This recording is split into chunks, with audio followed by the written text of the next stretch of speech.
Hello, YouTubers, and welcome back to the Ohio Patriot Education Network and to the first episode of MTG Stories. I'm, as always, your host, AR, the Ohio Patriot. And for today's episode, we're going to do a little bit of blast from the past kind of stuff and my time in Magic the Gathering. And as I've been thinking the last few days, I'm just, going over my life at this point and would like to at least clean slate my life, honestly. And in doing so, I feel like I need to make amends with some people out there that I may have wronged over the years, is what it is, inadvertently, by accident, whatever you want to call it. So basically, that is why, obviously, both Patrick Chapin and Reuben Bresler's names are in the title of this episode. About 13 years ago, give or take, I lived down in Columbus. And it's actually more like 14 years ago when I started living there, back 2009. And obviously, went down to the convention center quite a bit, started learning the lay of the land, met some locals like Reuben Bresler, like Adam Yurchek, et cetera, both, pretty good dudes is what it was. Some of Yurchek's buddies were not the greatest. There's what it was, obviously, when, and this goes back to something I used to have on the channel back in the day, which was, did a lot of Magic interviews back then, and it was supposed to be a one-on-one between myself and Adam Yurchek and his friend, who the hell the guy was to him or whatever, sort of intervened in the interview, which was not cool, obviously. But the whole thing is, though, so you have something that happened around that time, and then this basically leads to, eventually, it was I want to say a pre-release day for, I forget what, but I know Patrick Chapin was there as the pro player at the time or whatever. And so basically, I'm going to go ahead and tell this story while I'm making this amends to both Patrick and Reuben, because I feel like I feel like my indirect involvement led to a bit of a falling out in their friendship for at least a little bit of time is what it was there. I don't know if they ever made amends with each other or not, but I feel like in general it was stuff that, shouldn't have been said from either person's perspective. And, my autism, not realizing I was autistic at the time, obviously, didn't really think about it and, didn't really realize that, I probably shouldn't say this to whoever then is what it is. But yeah, so basically, for those who don't know, Patrick Chapin, he suffers from some kind of disease is what it is. And I forget exactly what it is, but it basically gives him like a little bit of shaking in his hands and stuff. And I'm not sure if it's like MS or exactly what it is there, but it's something he's lived with for years of his life is what it is. And so many years ago, and this goes back to when I was living in Columbus there, I was at I forget if it was a extended at the time tournament or if it was something else for that matter. But basically, this is to the point where I had already met Reuben Bresler. And so I forget exactly how I was introduced to him. I think maybe it was one of my friends or something that was down there that I had made or whatever through like the game and stuff. And I think I want to say maybe it was Sam Stoddard, actually. I'm thinking about it. Introduced me to Reuben Bresler at the time. I was listening to Sam Stoddard. Sam Stoddard basically was kind of a nobody back then, and eventually then went on to get a job at Wizards of the Coast and started doing game design for the game. And he's been, there with them for some point in time. I'm not sure if he still works for them or not, or if he was one of the people that got laid off more recently, or he actually left a while ago is what it was. But either way, Sam created some of the cards that are in the game. Obviously, today is what it is. And, I met him before he was, basically. And he was a really humble guy back then. I don't know about now, but he definitely was back then. And I believe it was Sam Stoddard was the one that actually introduced me to Reuben Bresler is what it was. And then eventually, Reuben and I were having discussions, and, it was one of those situations where, that was back when I was trying to make my name in the game and stuff like that as like an interviewer is what it was then.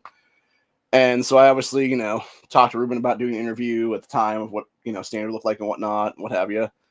And I believe it was this particular event was the one that I was going to do the interview at is what it was. And so basically I had walked up on him and his group who were all over in this corner area there in the convention center. And the thing is, it's like, you know, if you want something to be a secret, maybe don't like openly talk about it like very loudly in a room that echoes, number one. And then secondly, as someone's getting closer to you that maybe is not part of the group, that you don't want overhearing something, maybe just shut the fuck up at that point. You know what I'm saying? And unfortunately, that is not what these guys were doing. That is not what they were doing at all. They were basically talking a lot of shit, is what it was. And I'm just going to say, look at this, dude.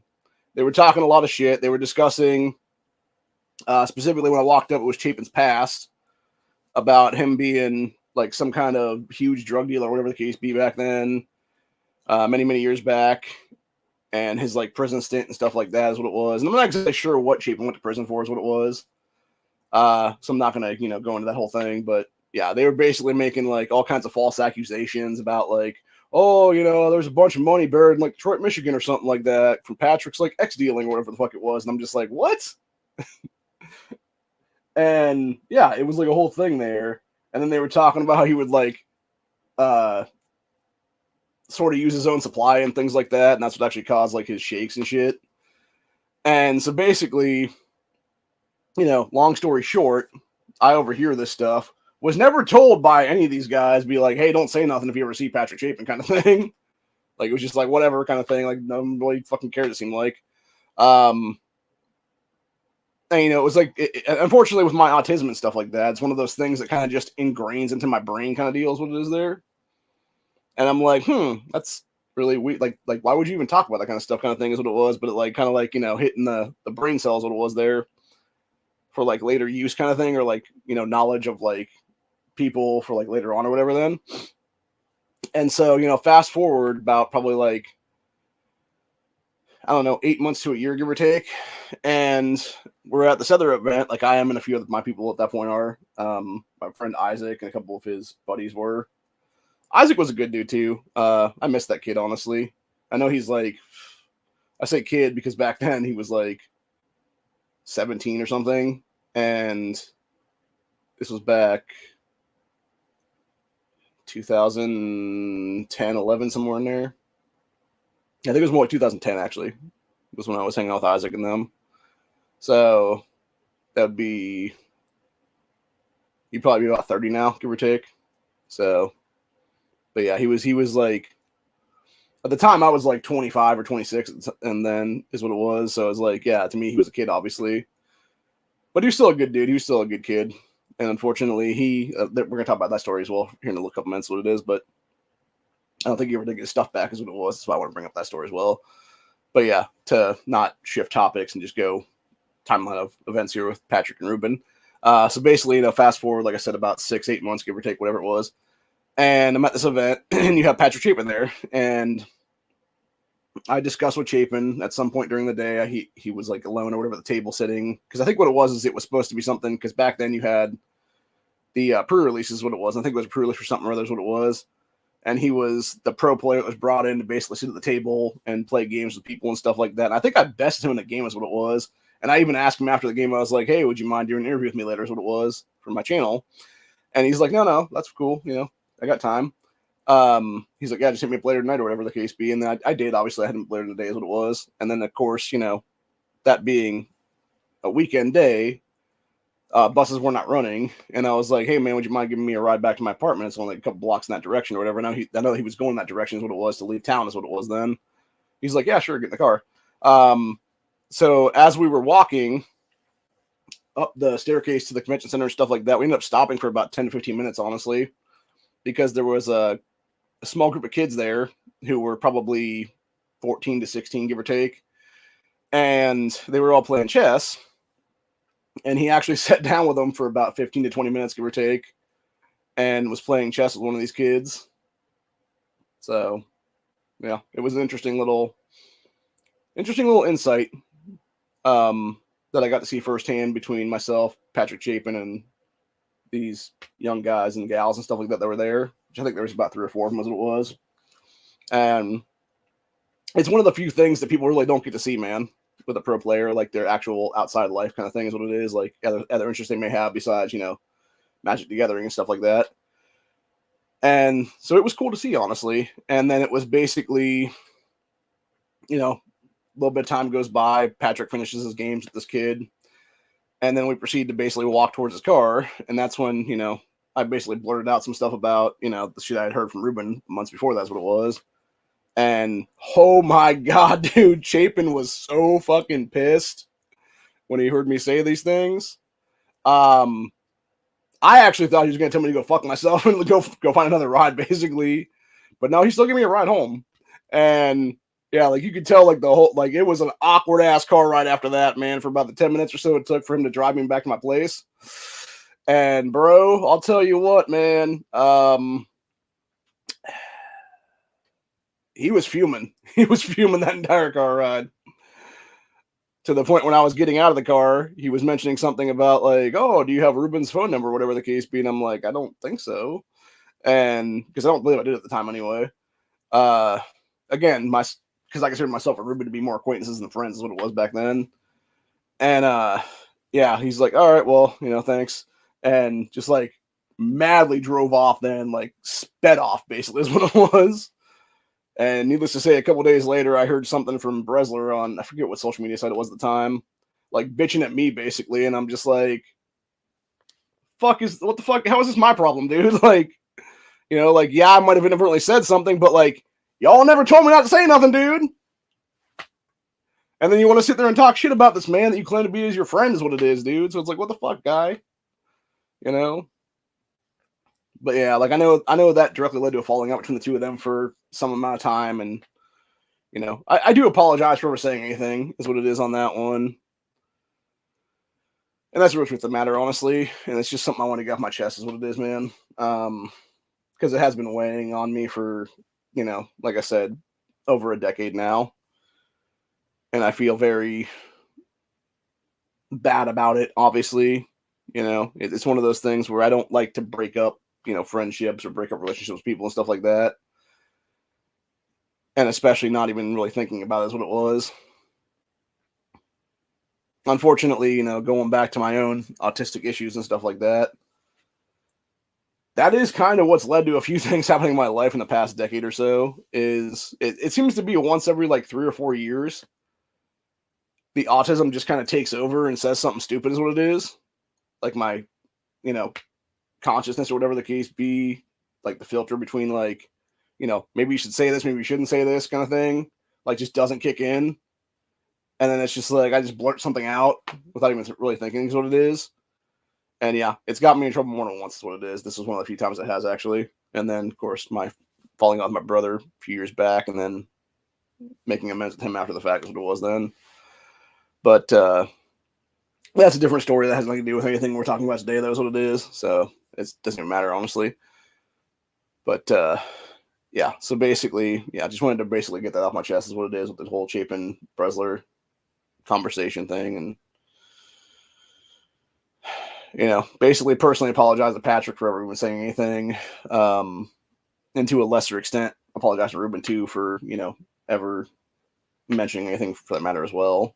So, but again, if you don't want people hearing stuff, dude, like maybe don't fucking openly talk about this, what it is, especially if you don't have the facts of the cases, what it is there, which it seemed like that was the case, honestly, on those guys' part. So anyway, but yeah, that being said, I've also heard some really interesting MTG stories about Adam Yurchek from other individuals I used to play with. That's what it was that were friends of his back in the day is what it was there. I'm not going to bring that story up though, because it doesn't matter, honestly. But yeah, needless to say, from what this person was telling me, it was basically somebody was quite stingy at dinner one time, and I'm going to leave it at that, basically. So, anyway. And that was when I heard about the different sides of Adam Yurchek, basically, is what it was. Which, for me, my personal experience with the guy, he seemed like a good guy. That being said, I only met him really in passing, is what it was. I consider myself an acquaintance of him, not really a friend of his. Where if we seen each other today, I'd be like, hey, what's going on, guy? And he's like, oh, hey, you probably is what it is. I'm like, yeah, you probably know who the fuck I am, is what it is. And then I reintroduced myself to him as what it would be then. So anyway, but yeah, he the little bit of time I've spent with that dude over the years there when I was in Columbus and stuff, because I would see him off and on at different tournaments and whatnot. He always came off as a decent guy to me, honestly. So, you know, and again, that may have been a front for all the fuck I know. Like, I might not have been able to get to know the real him as what it was. And that's the thing with a lot of these people, honestly. You know, I feel like there is two different sides to a lot of these people that are like, quote unquote, like pro players or like, you know, Hall of Famers and stuff like that. That's what it is in this game. Like, you'll have their, you know, front side, which is basically the professional side that they, you know, show out to the world is what it is. And then you see their personal side where they may be a complete fucking scumbag on the other side of it is what it is there. And that's actually what I saw with Brian Kibler specifically over the last decade or so, give or take. Whereas I met this guy, you know, 12, 13 years ago almost, at one of these events. Did an interview with him that day. It was on the channel for a while. And then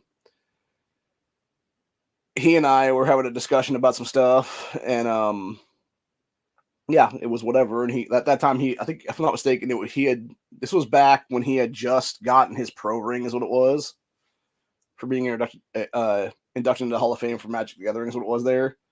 And I'll tell you what, those were nice fucking rings, dude. Like, having seen one close up, like, holy shit, those are nice rings. I don't know if they still do them or not for these guys, but yeah, like at that time, like, whew, that was a blinged out ring, man. Like, there was some money behind that thing for sure. So you know exactly where your profits were going back then, that you were paying off these packs is what it was, man. It was going straight to pay for those rings is what it was for those dudes. But yeah, like, basically he seemed like a very good guy back then, obviously. And then, you know, having followed him on social media and stuff like that and being a, you know, quote unquote Facebook friend is what it was. He took a hard left turn on abortion and stuff like that. And it's just like, bro, like, nah, man. Like, that ain't cool, dude. Like, and that's exactly when it was kind of like the thing where it's like, we could have been friends, but you just ruined that entire thing, man. Like, right then and there. So, anyway. But yeah, he was actually there that night. Because where the convention center sits down in Columbus there used to be a restaurant. I'm not sure if it's still there or not, but there used to be a restaurant like right here. And him and his buddies were sitting on the patio having some kind of dinner is what it was there at this fancy ass restaurant. And I was trying to catch a cab then, because that was before we had Uber and Lyft and all this other stuff like that. That's what it was. And unfortunately, the cabbie was some fucking foreign national from like Jamaica or something like that is what it was there. And I was trying to get them to come here to where I was at there. And like, I explained to him straight up, I was like, dude, I'm right in front of the Columbus Convention Center. Like, this is where I'm at. Like, this is the part of High Street is what it is. And apparently they couldn't understand that, or the dispatcher couldn't, you know, relay that to them because of them not really having English as a first language is what it was there. And so this dude's like calling my cell phone like several times and being like, where you at? Where you at? And I'm just like, eventually, because I'm like, mind you, this is like 10:30 at night or something like that. Actually, I guess I should give like a pretext to that, actually. So basically what happened was, Craig Wesco story, actually. So it was myself, Craig Wesco, his girlfriend Susan at the time, and then like a couple of random people that were like their friends or whatever. We had all decided to go. This was back during, I want to say it was the GP 2011 down in Columbus, or 2010 maybe. I'm trying to remember exactly when it was. It was either 2010 or 2011. I can't remember offhand which one it was. I think it was maybe 2010 now I'm thinking about it, because it would have been like August of 2010 or so, give or take. Or maybe it was 2011 actually. My mind is so blanking out on that one. I think it was 2010 though. But anyway, so there was a GP down in Columbus there in August of that year is what it was. And yeah, it was that Sunday night, which, mind you, at the time, I'm not so sure if they changed it since then or not, but I know at that time, after X time at night, the buses just stopped running in downtown Columbus, which is fucking stupid as shit, by the way, because people still got to get places what it is.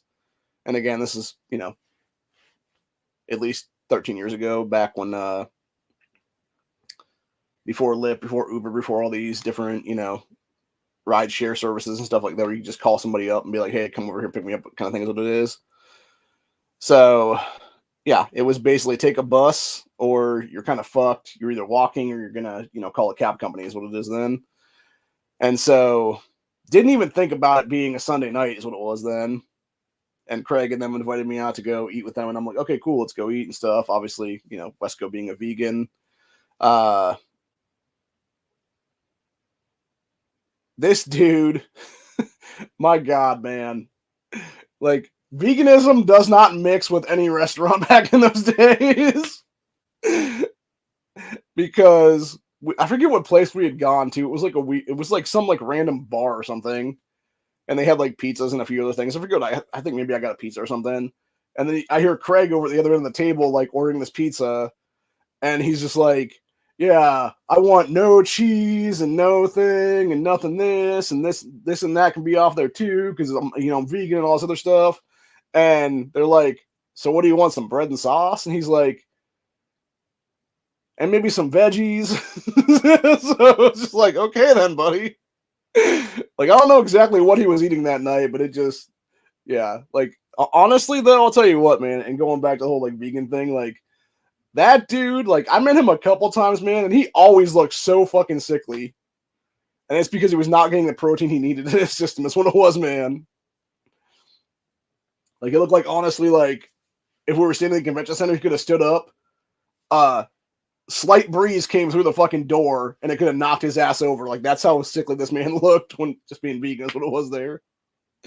So, no disrespect to him or whatever, dude, but, like, seriously, like, veganism does not mix with humanity is what it is there, dude. It really just doesn't. But yeah, no, seriously, though. But yeah, so we had dinner there, and then they were going back to their vehicle, and I said something about, whatever, and, like, he got my way. I don't know. I don't think they offered me a ride either, for that matter. I think they were just like, okay, see you later kind of thing is what it was. I was like, all right, see you guys. And, I'm sitting there, standing at the fucking bus stop, see them drive by and stuff like that. Don't even think about, oh, yeah, it's Sunday night. It's after, like, 8 o'clock or whatever the case be. Like, there's not going to be any fucking buses running kind of thing. And so I'm sitting there like a dumbass for, like, 15 minutes just waiting. And I'm just like, why isn't not a fucking bus coming? Until I finally looked over at the schedule thing that they had sitting there, and it was like, oh, yeah, after this time it's on Sunday nights or whatever, we just don't run our buses or whatever this go around. And I'm just like, motherfucker.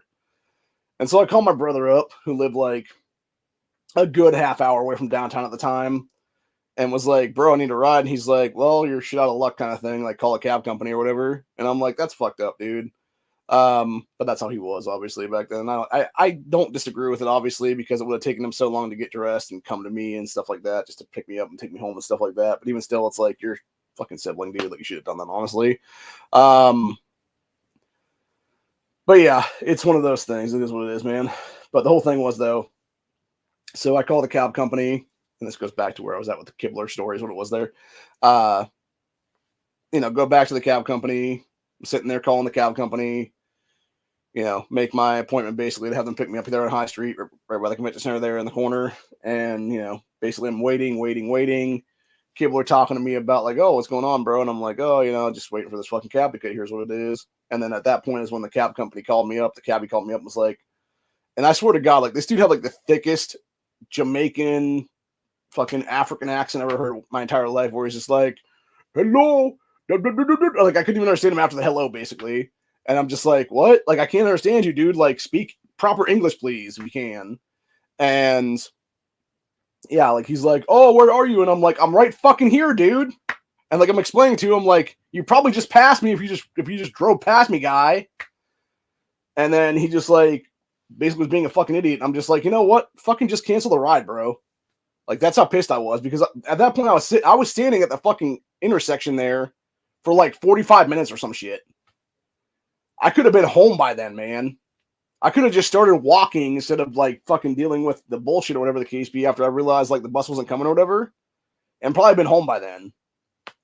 But instead I ended up waiting like another fucking good half hour or so just for a stupid cab company to come and never fucking send a goddamn cab properly is what it was, because again, people don't know how to fucking speak English in the goddamn fucking country whose international language is fucking English, for God's sakes. It's certainly not our official language, but it needs to be at this point, honestly, in history, dude, for real. And if you can't speak it fluently enough, maybe you shouldn't be a fucking cabbie. Seriously. Or a Lyft driver or Uber driver, whatever the fuck the case be now. But anywho. So basically, I was, basically told the guy, like, yeah, just cancel the fucking ride or whatever the case be. He apparently didn't understand that because I hung up on his ass after that then. And I started walking, and about probably 5 minutes into my walk, I get another fucking phone call, and this dumbass called me again, be like, where are you, buddy? I'm like, dude, I said cancel the ride, and just hung up on his ass again. And so, yeah, I'm walking and walking and walking. And mind you, by the time I got done with my walk, because between the time that I was at the convention center down here and where my apartment was way the fuck up here, it was probably like 18 miles or something like that, give or take, that I walked that night, at least that much. Because it was through the entirety of the short north. It was through the entirety of like a ghetto area there, right north. And it was like where my apartment was, which was not the greatest either. And it's gotten way, way worse since then. That's right by Columbus, right by Ohio State there is what it is, in downtown Columbus. My apartment, where my apartment was located there, was about probably 2 or 3 blocks so from the official Ohio State campus is what it was there. So, just to give you context of where I'm at there on High Street, or off of High Street anyway is what it was.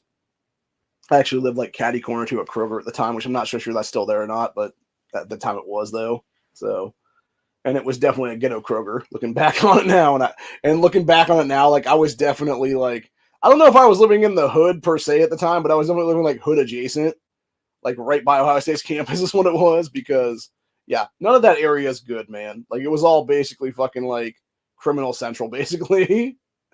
And I know that for a fact because I was almost beaten to death by 2 black males is what it was, dude. So yeah, I was walking on my way home there, and this was basically maybe about 2.5 blocks out from the short north, where I was walking this way. These 2 dudes were walking this way, and I seen them walking towards me, and I'm just like, obviously I'm not armed at the time, which I am now. Obviously, I'm not going to be armed ever again. Is what it is. But yeah, at the time I basically just had like, I don't know if I was carrying a pocket knife back then or not, but I was carrying like keys in my hand is what it was from my apartment is what it was though. Unfortunately, it wasn't like a big key ring. It was maybe like 2 or something. But I had remembered, like basically like, hey, if, like from the old like women's self-defense, martial arts kind of shit is what was there. Of, oh yeah, if somebody's ever going to attack you, put keys in between your knuckles to use as like basically a punch to like fuck up their eyes and shit. And so that's pretty much what I had done in my pocket. And then my cell phone was in my other pocket, and my hand was pretty much on the thing to like, pretty much dial 911 if I needed to or whatever the case be. Because the way that these guys were trying to approach on me and stuff, like it looked like they were trying to rob my ass, honestly, most likely. And so the interaction that went down between the 2 of us was, between the 3 of us was, you had the 2 of them like getting closer to me. I'm getting closer to them because I'm just trying to walk past them and get the hell out of there. Basically, is what it is. And basically, they had sort of like not really slid over. Like I think I may even have to like drop off the curb to like walk past them, kind of thing, or whatever the case be, and then like walk back up on the curb to get back to the sidewalk then. And the one of the 2 was like, hey, you, kind of thing, or whatever the case be, like trying to basically get my attention or whatever the case be. And I'm just like, do not engage, just keep walking, because if you engage, they're gonna jump your ass. You know this for a fucking fact. It's the middle of the goddamn night. It's almost midnight at the time, because it was like 11:45, something like that. By the time I got back to my apartment, it was after midnight that night. And I'm like, nothing good happens after dark. Just walk, and, sort of look over your shoulder to make sure they're not following your ass is what it is. And so, yeah, this guy's basically like trying to get my attention like that. And then he's like, you know what? Fuck you. Insert N-word here. And I'm like I almost turned around and was like, what the fuck? But I'm like, just don't say anything. And at that point, I was not walking. I was jog running away from these dudes as fast as possible, because at that point I could actually see some lights on the short north bars and stuff there. My fat ass ran so fucking fast to that area that when I finally hit like a building that had people at it, I was gassed and I had to stand there for a couple minutes to catch my breath. And there was a couple people being like, "You all right, man?" I'm like, "No, these two dudes are trying to jump my ass." And they're like, "Oh shit." And I was like, "Yeah." So, and I agree to this day, man. Like, I've told people that story several different times, and they're just like, "Yeah, there's no way you wouldn't have been killed that day." Because specifically where they were trying to get me to stop and interact with them, there was this really dark alley, like right there, that had a bunch of shrubbery right around it. So if they wanted to, they could have fucking knocked me out cold, drug my fucking body over there, proceeded to kick the shit out of me, steal my fucking belongings, and leave me for dead, or maybe even just kill me for that matter. So yeah, like I'm so glad I just kept walking that night, dude, because had I interacted, like I probably wouldn't be here today is what it is. Like that's my whole thought process on that one. And that's the thing. Like if you ever feel like you're unsafe like that, like just assume you're unsafe, dude, is what it is. And I feel like in general, like that's one of the main reasons why I left that fucking shithole city is what it is, because there's no way I'm gonna get killed in that fucking city, dude, is what it was. And that was one of the last interactions I had there before I moved to a different place with my family. And yeah, it was so much better off after that then. But yeah, needless to say, man, like that's the problem again, going back to why I'm advocating for it nowadays on this channel and other places, what it is here in the General Assembly here in Ohio. This is why I want to see concealed carry on campus across the state, because of shit like I had back then, dude. Because where I was at, even if I had been able to carry, I would have technically been in violation because there's so much of that area that's basically considered like Ohio State property, essentially, is what it would be. Or like Ohio State's campus is what it is then. And you're basically like on a sidewalk that's technically public property, but is also considered like campus property. So you're in like this weird violation of like technically carrying on campus or you're not on campus, what it is there. So yeah, needless to say, it was a bad day. And as soon as I got home, you know, obviously I kept looking behind me, making sure that these guys weren't following me and shit like that. Eventually got back to my apartment, locked the doors, you know, reinforced the doors to make sure nobody could break in, and basically just hit the fucking bed and passed out then. I'll tell you what, my ankles from that walk were hurting so bad the next morning because I had a class that afternoon is what it was. Because it was a Sunday night and I had a class Monday after that. It was either Monday morning or Monday afternoon. I straight up emailed the professors at that point, were like, "Yeah, I'm not going to be in class today." I was like, "Sorry, man. Like my legs are hurting so badly right now. I can't even walk." And that was the truth, honestly. Like my ankles had, I think, swelled at that point is what it was from just that walk. From like, because it was like temperature changing at the time too, for that matter. And it was like that was the problem with major cities anyway in this country. Is if you ever go into a major city, it doesn't really matter what time of the month or time of the year, whatever the case be. It's like this weird thing from the concrete jungle is what it is there, to where it'll kind of be a little bit hot, but then it'll also get like kind of like cold snaps and stuff. And that's kind of what happened there is what it was. And it's like that temperature flux made my legs swell basically. So yeah, not a fun time at all. But anyway, so yeah, there was that one. And then there was my friend Isaac, going back to criminals in all shapes and sizes, basically. There was I want to say it was a different pre-release. This was at a couple, like one or two events after I met Isaac, actually. And it was he, his brother, myself, and a few other people that were there. This is when I met, I'm trying to remember who the guy was now.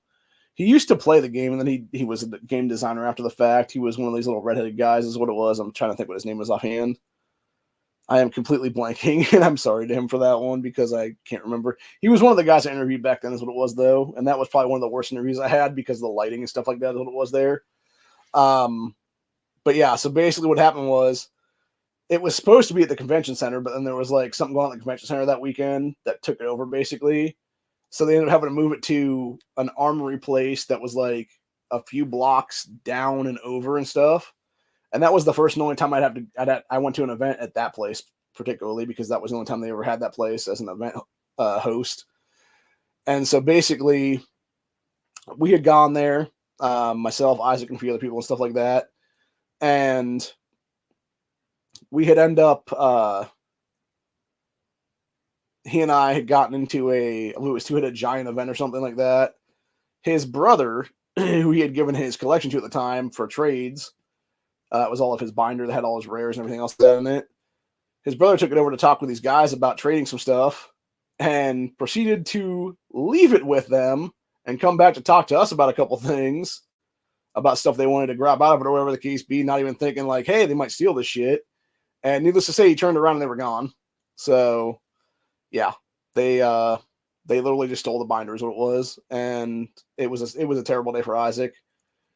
He and I didn't do well in the rest of that two-headed giant event. I think we lost the next round or whatever it was then, and I was like, that's fine, dudes, whatever, deal with this, like, we need to get the cops on this kind of thing is what it is then. And yeah, we were even talking to like event staff of like, yeah, did you guys see these guys leave or whatever the case be? And they're like, oh yeah, they dipped out like 10 minutes ago. Like, we saw them head for the parking lot. We haven't seen them since then. So yeah, it was two ugly ass white guys is what it was, by the way, on that one.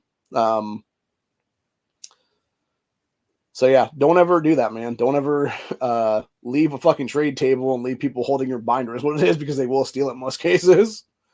If you give an opportunistic thief an opportunity to steal your shit, they will steal your shit. With this dude in the story, and let's say at that time, I mean, it was all the good stuff that wasn't standard rotation, and there was probably well over a couple $1,000s worth of shit in that binder then, and it was the bulk of Isaac's collection actually, which is even sadder.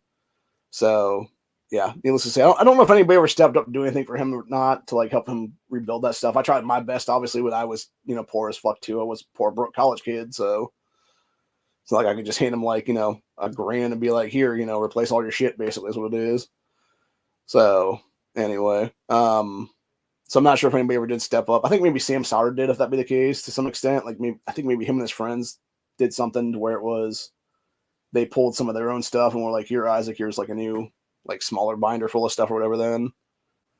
I can't remember offhand if that's how it went down or not. I feel like it may have, though. Again, my mind is not what it used to be, and we're talking about events that happened like 13, 14 years ago almost is what it is now. Almost 15, actually, now I'm thinking about it, because it would have been... This was somewhere between 2009 and 2010, so yeah, it's like at least 13, 14 years ago now. Anyway, but yeah, so basically you had all these things happen like that. You had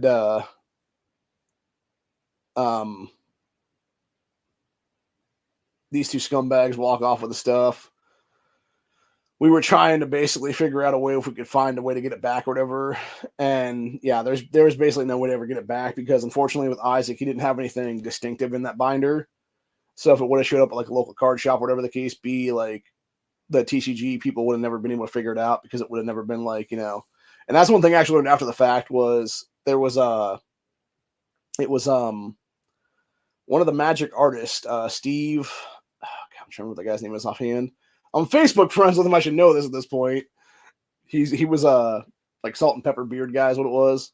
I can't remember offhand what his last name was offhand, but he honestly, the one caveat I will give that dude, man, and I don't know if he's changed his style since then when it comes to signing cards. Dude, stop signing over the text to cards. Like, that dude seriously fucked up like several of my cards that I wanted to put in my cube, because he like legitimately signed like completely over the text instead of signing it like the ridge line or at the bottom of the fucking card or whatever it was, with like a smaller signature and stuff. Like, that's the one good thing I will give Eric to Champs, though. Eric was smart. He would just sound like Eric at the bottom of the fucking cards. That's what it was, dude. Like, it wasn't like Steve, where Steve just like signs over the fucking text of the card. But anyway, and yeah, just I'll show you guys that one of these days, and I pull one of them out of the cube or something, because I think I still have one or two in there that are signed by this dude, and it's just like, yeah, it's just completely over the fucking text of the card is what it is, dude. But anyway, what I was saying though, going back to Isaac's story, that was what it was there. And this has to do with Steve too, for that matter. So you, a couple events that I was at, you had Steve signing cards and stuff like that, and he also had like stuff on the table you could buy, is what it was. And I ended up buying one of these things off of him. And what it was is it was basically a proof, is what they called them. and it had the front of the card on it, and then the back of it was like all white, is what it was there. And what people would do is they would buy those, put them in their binders, put their name on the back of the card, is what it was there. So if their shit ever got stolen, it would be easily distinctable because they could be like they would shove like a couple other cards in with that card, whatever it was there, and be like, oh yeah, there was this like, Land of War Elves or something like that, and look at the back of it, and it's just a proof and stuff like that that has their name on the back of it. Then it's like, yeah, somebody stole this shit from me, is what it was. So, yeah, needless to say, it was a smart idea to do that, honestly. And it's one of the things that I have had never seen one of my binders since then, is what it was for any kind of trade binder that where I'm not going to mention what cards are, obviously, but like, yeah, there's cards in my binders, is what it is there, that are proofs from back in the day, is what it was there, that actually have my name on the back of them, just because of the fact, in case everybody ever tries to steal my shit, is what it is. Then I'm just going to be like, nah, bitch. So anyway, but yeah, needless to say, it's a smart idea to have that in there, because again, especially if somebody if somebody is successfully able to steal your shit then, and they try to take it to go sell it to somebody, then when the card shop starts pulling the cards out and they like flip it back over and be like, that's weird. And yeah, it could easily be a thing like that. It'd be like, or even in that same vein of things, be like, what you could actually do is you could write, like, depending on how you want to write your name on the back of that or whatever the case be, you could just write your like contact information and be like, if you're finding this binder has been stolen or something like that, is what it is, then contact, X, Y, and Z, here's the number, kind of thing, whatever the case be. Which I didn't think about that part. I just put my name on the back of it, is what it was there. But yeah, now I think about it more, like, if I was ever to buy another proof, I'd do my name on it, like very, like sort of smaller, but like distinctively, is what it is there. And then just do like contact information and be like, this binder has been stolen underneath that, if I was going to do like another proof thing, is what it is there. And that's actually a smart idea to do that, to be honest with you guys, because unfortunately, again, when you have a game that is, worth thousands and thousands of dollars, people will be a bunch of sick pieces of shit thieves, is what it is, man. So anyway, but yeah, I don't know if Isaac still plays or not, but it would be interesting to get into contact with him again and see what he's up to these days, see how he's doing, see if he ever got his I know he was supposed to be going to some kind of degree path. I'm not really sure what it was. It was I don't know if it was like a lawyer path or what it was going to be. But yeah, it'd be interesting to see how he's doing these days. See if he is, because he seemed pretty conservative back then when I met him back in the day. So it'd be interesting to see if he's still sort of right wingish, or if he's just sort of left wing now, is what it is, or whatever, or just not even politically inclined at all, for that matter. But yeah, he seemed like a good kid back then, is what it was. And his brother seemed like an okay guy too, except wasn't the smartest tool in the shed, is what it is there. And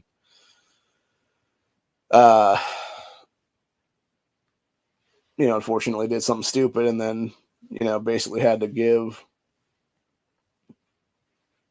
get shit or whatever for the rest of his life, pretty much, is what it is, for, losing a shitload of his brother's collection, is what it is there, man. Which, again, like, it wasn't smart of him to do that. Because he could have easily just stood up and been like, hey guys, come over here. And it would have been like, okay, cool. But yeah, he just chose to be dumb. And like, the thing was, he could have just as easily like been like, oh, about handing me the binder back for a minute there, I want to go talk to my brother about some stuff, and his buddy. And I'm sure those guys would have been fine with it had they not been thieves, obviously, because they're not going to be thieves and be like, oh yeah, sure, go ahead, And yeah, then it would have not been an issue. Then what it would have been, and he could have taken it with him and then taken it back over there with his brother, is what it is, and they could have made like a deal with these guys, probably, is what it would have been. But of course, I don't think these guys were about making a deal, whether it be buying cards or trading cards, whatever the case be. I think they're all about stealing cards at the point. They were looking for somebody to be an easy pickings, is what it was. And unfortunately, they found my friend Isaac, is what it was. So yeah, it just sucks, man. It really does. Unfortunately, it goes back to the whole, small town versus big city mentality in this country, where in small towns, you're a lot less likely to be a victim of crime. In a major city, you're almost guaranteed to be a victim of crime. And I can tell you that firsthand as somebody that was a victim of multiple crimes in that fucking city when I was living there for literally just over 2 years of my life, dude. So, yeah. Like, I was almost a victim that night in August of that year.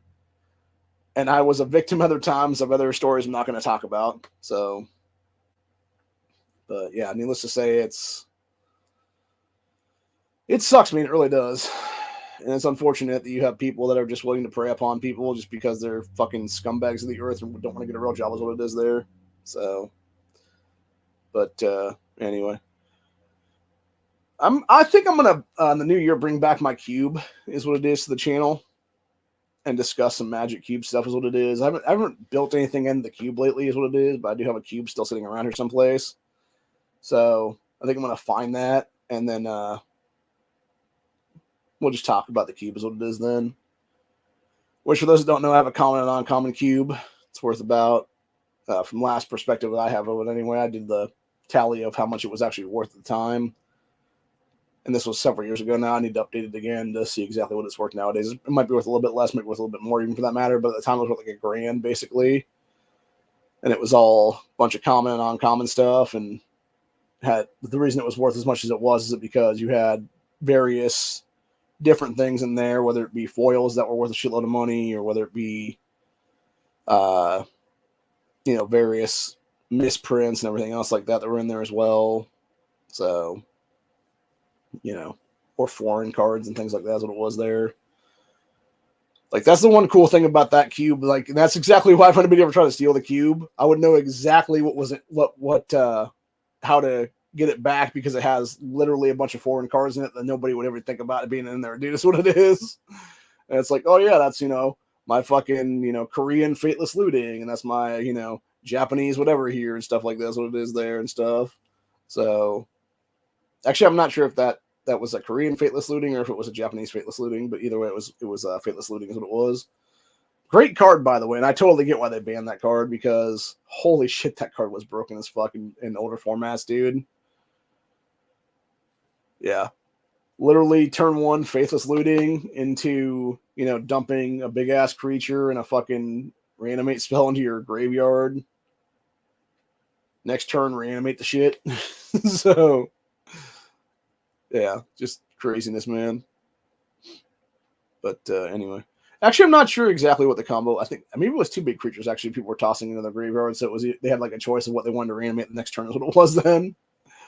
But yeah, needless to say, like, it was so fucking OP, man. It really was. And I want to say that was back when you had Jin Gitaxis make a fucking huge, like, impact into, like, Legacy and stuff. Because what it would be is it would be, like, a weird, like... I'm not even sure if they had, like, really blue in that deck or not. Like, maybe it was a couple of dual lands or something. But yeah, like, the whole deck was basically... Your entire plan was basically, essentially... You were running 4 Jin Gitaxis, which obviously doesn't know what that is basically one of the old... I want to say this was... Jesus, what is that fucking set from? It was the one that was God Book leaked years ago that caused Wizards to basically no longer have a God Book is what it was then to pro players and shit. New Phyrexia, I think maybe is that's what it was called. And yeah, it would basically be your hand size gets bigger and you can like draw every turn or whatever then. And like their hand size becomes like nothing, basically, is what it is. And so what your whole plan was, you would basically Fateless Looting on turn 1, throw a Jin Gitaxis into the graveyard, and it was either that same turn you'd figure out a way to like make more mana and then like grab it back out immediately, or it was wait a turn and then you would basically turn 2, reanimate spell that card, and then your opponent has no hand after that, basically is what it is for the rest of the game. And then you're attacking for like several turns with like a huge guy is what it is then. And you're doing all kinds of like crazy shit and being able to reanimate all kinds of other spells then too is what it is then. So yeah, like it was so fucking broken, dude, is what it is. And that's why you had Fateless Looting be banned like that, because it was basically the engine for that combo is what it was there. Which makes sense because, you're basically, drawing and discarding at your leisure is what it is there, and you can discard whatever the fuck you want is what it is then. So, which in the cube, specifically where it's at there, it's not as good as in this cube, obviously, as it would be in other things, but it's still decent because you can still toss away like other flashback cards and stuff like that, or again, if you wanted to go reanimate strategy and stuff like that, use for reanimator specifically is what it is. There is an engine for that too, where you can legitimately, dump something huge in the grave and then reanimate almost immediately is what it is then. So, but yeah, great card though, for sure. One of my favorites, honestly, when it was in standard, because you could basically play a red deck wins, and if you're playing a little bit mana heavy, you could essentially, draw 2, discard 2, and maybe toss a couple lands out, and then just get a bunch of creatures or burn spells, or whatever the case be. And it was a nice way, honestly, for red at the time to be able to have an engine that it could essentially get there in the later games, because it wasn't just a dead draw. Most of the time it was like, okay, cool, I can just play this immediately. Okay, let me, hold on to this for like a turn, so I have like a card to discard to it, or whatever the case be. And it's like, yeah, you hold on to that for a turn, or if nothing else, like, maybe you flash back something. And then of course there was also, I want to say there was also flashback cards back then that actually did have like burn spells to them or something like that, if I'm not mistaken. So there was also other draw spells too, for that matter, that had like red in them and stuff. So yeah, I remember using that card quite a bit, actually. I actually do remember using that too, for that matter. It was I forget if it was a 5-color Fateless Looting deck, or if it was like a multicolor one. But either way, it was you would use Fateless Looting, and it was with all the Titans and stuff. Obviously, I didn't have the like all the Titans at the time. I didn't have like the green or the I never had a full set of Primeval, unfortunately. I don't know if I ever had any Primeval at all, for that matter, but I had pretty much a little bit of everybody else. That was what it was. And that particular one, what it was is you would have, it was red, white, black, and I think maybe splash blue is what it was. I don't think there's any green in that at all, now I'm thinking about it. And then I think we eventually did away with the blue, so it was basically a red, white, black deck. And you basically use Fateless Looting early on, and you would discard a Titan to it, is what it was. And most likely what you'd actually do is you would, I'm trying to think what the actual card is called now offhand. It was a reanimate spell that was part black, part white. And it was, I forget if it started out as white and then it became like a flashback with swamps and stuff, or if it was the opposite way of that. I can't remember offhand. But yeah, you would dump that in there. You would dump a big creature in there, and then you'd basically like turn 4, reanimate the creature, and then pull back whatever else then too. Which at that point, what we had was you would either have Grave Titan, which would immediately create 10 power on the board, or it would be you would have a Sun Titan, and when you were pulling back Sun Titan, you would probably have Oblivion Ring in there too, is what it is then. And so you would pull Sun Titan out. Sun Titan goes and grabs Oblivion Ring out of the graveyard. You Oblivion Ring whatever their Planeswalker, whatever it is at the time, or whatever the case be, or their biggest creature, whatever it is there. And then, yeah, you're pretty much good to go. That's what it is then. So I'll tell you a card that was really good, actually. This is one of the ones I wish I had a full playset of when I was playing that one day at one of the events down in Columbus, which was Maelstrom Pulse. I only had 2 in my deck that day because I didn't think to buy it anymore because I was pretty poor at that time. But then I ended up buying into a couple after the event, is what it was then. Tried to go around and find the cheapest one, is what it was, but they were all pretty much same price as what it was then. Of like 20 or so standards, what it was at the time then. And I ended up buying 2 of them then. And I had one of the funnest games with Jun back then, man, where you had this dude, he had O-ringed, I forget what card it was of mine, and I ended up pulling a Bloodbraid off the top, Bloodbraid elfing into a Maelstrom Pulse, blew up his O-ring, which was on a creature that had haste, is what it was then, and then basically just attacked in for like 6 in one shot, is what it was. And oh my god, dude, there was like turn 4, like, dude, like, oh my god, bro, like, this dude had no fucking clue, and he was never able to recover from that one. Like, it was so bad, man. Actually, that was one of the most interesting interactions, too, from that game, particularly, because that was when I actually learned from a judge that week of how what do they call that now? Like, public information exists in Magic, which is basically if your dumbass opponent is shuffling their fucking deck like this towards you where you can see the cards in it and you can, write down the information, it's not actually considered cheating.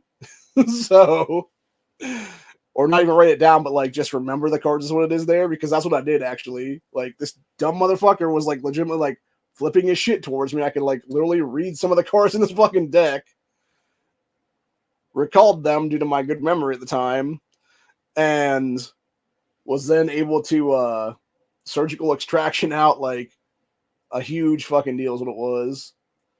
Or wait, was it surgical extraction or was it no, sorry, it wasn't surgical extraction. It was what was the other card that existed back then? It was a Lara block. It was I think 2 colorless, a red and a black, and it did, if you were pulling it out of their hand, it actually did like X amount of damage to them. And needless to say, this dude had like 2 of them in his hand and then like another one in his deck is what it was. And holy shit, bro. Like, I just wrecked that fucking guy so hard in that game. Like, just due to, like, the stupid information he was able to give me is what it was. So, anyway. But, yeah, needless to say, it's the whole thing. Then, of course, there was that story when I was going back to that GP that I, was hanging out with Wesco and them at. That was the one that it was that Sunday, actually. I ended up catching a cheater then who was trying to cheat me, and it was game 2 and 3. He was using a Baneslayer Angel Bant deck at the time, and or maybe it was actually blue-white now I'm thinking about it. It might have been blue-white. It might not have been Bant colors. So, but yeah, it was like he was just such a piece of shit in general, dude. Like, this dude was legit like deck stacking. Like, you can see he was like stacking the fucking deck in front of me is what it was, dude. And then was like trying to be like wop wop present, and I'm just like, Judge. And mind you, the guys that are sitting right next to us, like they even looked over and they're just like, is this motherfucker deck stacking? Like, and it's funny because then I was like, like the judge is like, yeah, what do you need kind of thing, and I'm like, I'm pretty sure this guy's cheating me is what it is. And because I already beat him like 1-0 at that point. And yeah, needless to say, it was basically what they ended up doing was they were confirming that he was basically mana weaving is what it actually was, if I'm not mistaken, is what he was technically doing at the time. And yeah, they literally had him pull out I forget exactly how they did it. Basically, they took his deck and everything else like that, came back to me. I explained to them what I thought was happening there. And they're like, okay, cool. Took him like another table down and told him, draw 7 cards or get disqualified. This dude draws 7 cards at the top, and it was legitimately like creature, spell, land, creature, land, spell. Like, it was enough to where it was like, and then of course when they looked at the top, like the next like 5 or 6 cards, whatever the case be, it was like mana weaved in there where he was going to draw like, X amount of lands, exactly to what he would have needed then is what it was then. And they're just like, yeah, you're disqualified, bro. So I'm not sure if they banned him for life or not, but they came back to me and they were like, yeah, your opponent has been disqualified from this tournament. You get a 2-0. You're good to go. So I'm like, okay, cool.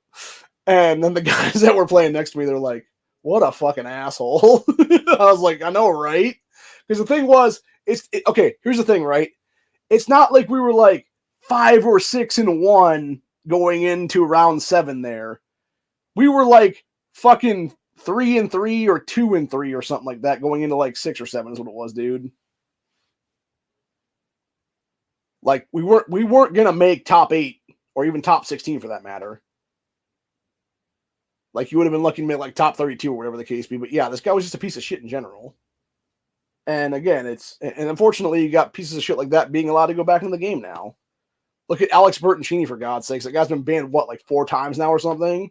And they're still not lifetime banning his piece of shit ass, but yet they'll fuck over Jeremy Hambley for calling out the child molesters in the fucking judge program, the Antifa terrorists in the judge program, etc.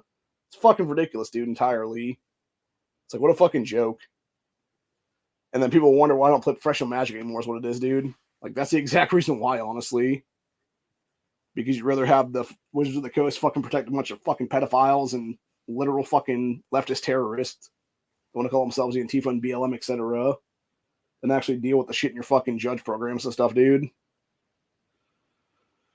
So, anyway. And by the way, I've met some of these fucking judges like that, dude, and holy fuck, you can tell these people are left-leaning as fuck is what it is, dude. Like, that was even before all this shit came out then. So, yeah, needless to say, I don't need to be around that in my life, man. And it's as simple as that, really. So, I still like to play the game, obviously. I don't have the money, obviously, unfortunately, to, you know, maintain standard legality and stuff like that. I haven't played standard in years is what it is. I haven't really bought packs in years for that matter, actually. The cube I have right now is probably at least a good 6 or 7 years old, I would guess. Like it's more like 2016, 17-ish at most, maybe.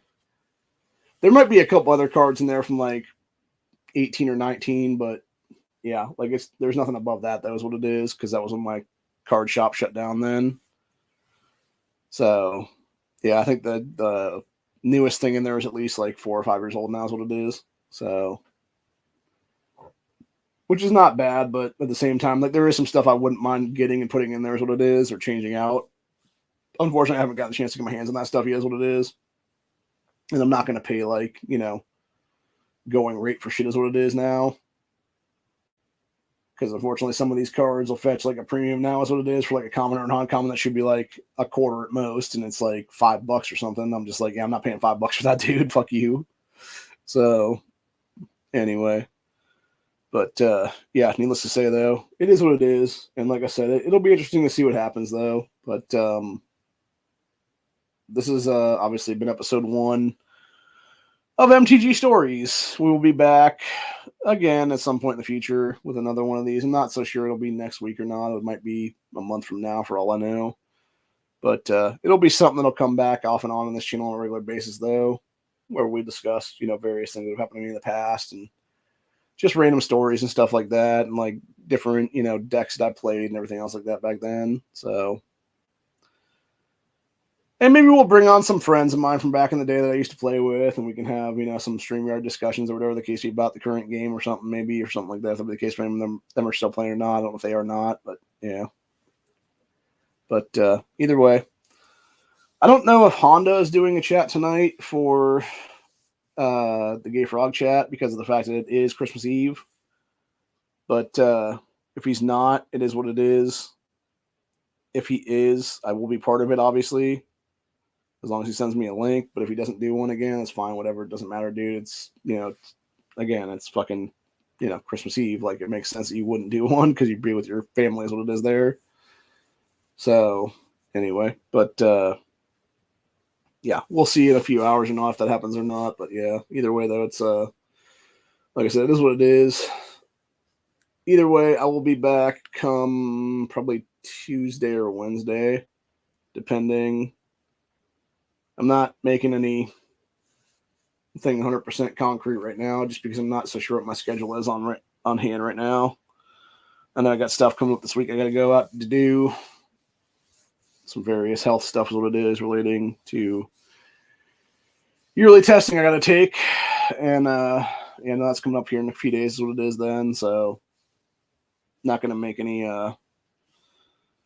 plans for exactly what day is going to be done, but needless to say, it'll be sometime this week. I'll be back though. We'll be back 100% for Buckshot Thursday and Freedom Friday though. Those are always a given. Even if I don't do them on the days, they'll be done at some point, you know.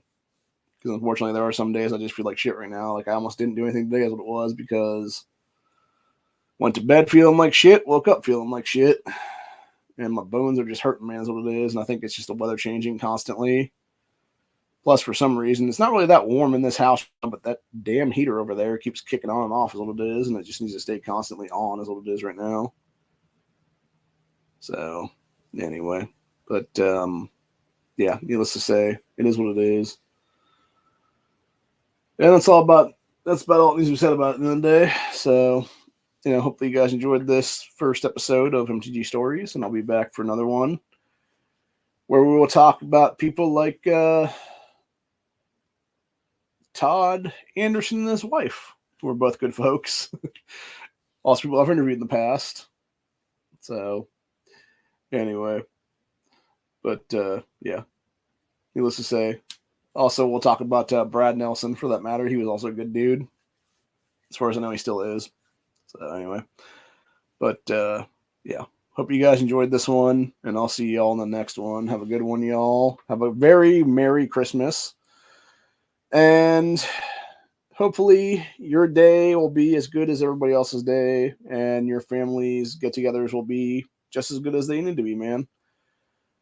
And you can have one good final holiday with your family members is there before everything goes to shit in this country. So anyway, I'll see y'all on the next one. Later.